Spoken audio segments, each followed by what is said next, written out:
মাঝে আর মাত্র একদিন, এরপরই পরমাণু বৈঠক হবার কথা যুক্তরাষ্ট্র ও ইরানের মধ্যে।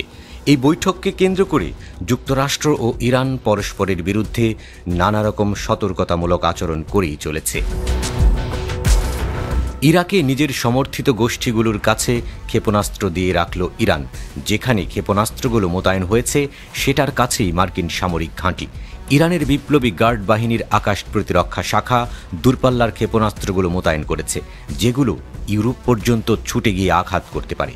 একই সঙ্গে কুদস 351 ক্রুজ ও জামাল 69 ব্যালাস্টিক ক্ষেপণাস্ত্র।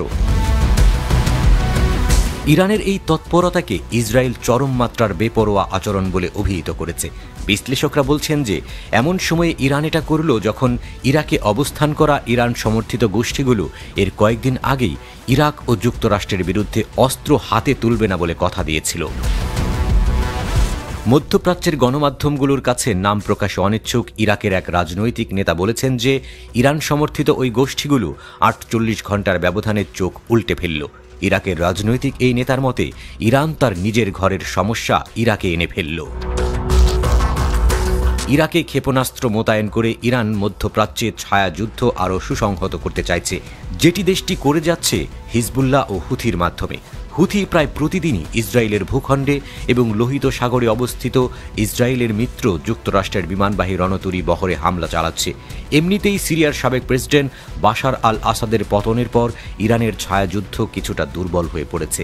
তাছাড়া ইরান নিজেও গত বছর ইসরায়েলে ক্ষেপণাস্ত্র ছুড়েছে। ইরাকের সহায়তায় দেশটির সমর্থিত গোষ্ঠীগুলো এগিয়ে গিয়েছিল, যারা ইরাকে অবস্থান করে। গত বছর অক্টোবরে ইরাকি বাহিনীর ড্রোন হামলায় ওই গোষ্ঠীগুলোর 2 জন নিহত হয়, আহত হয় 24 জন।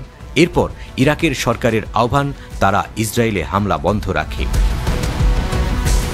গত বছর জানুয়ারিতে জর্ডানের একটি মার্কিন সামরিক ঘাঁটিতে ইরান সমর্থিত এই গোষ্ঠীগুলোর হামলায় 3 মার্কিন সেনা নিহত হয়।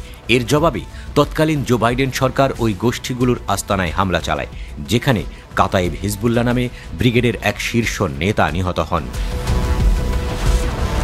যুক্তরাষ্ট্র তো ইরানকে হুমকি দিয়েই রেখেছে যে তার মন মতো আলোচনা না হলে ইরানে বোমা ফেলবে। ইরানের নেতৃবর্গ মনে করে না যে যুক্তরাষ্ট্র এমনটা করবে। কড়া জবাব দেওয়ার হুঁশিয়ারিও দিয়ে রেখেছে দেশটি। ইসরায়েল তো ইরানে আক্রমণ করার জন্য সার্বিকভাবে প্রস্তুত বাকি 2 দেশ ইরান ও যুক্তরাষ্ট্র। তাই তো প্রায় প্রতিদিনই উভয়ের নানান সামরিক তৎপরতা তারা উন্মোচন করে পরস্পরকে নিজেদের শক্তির মহড়া দেখাচ্ছে।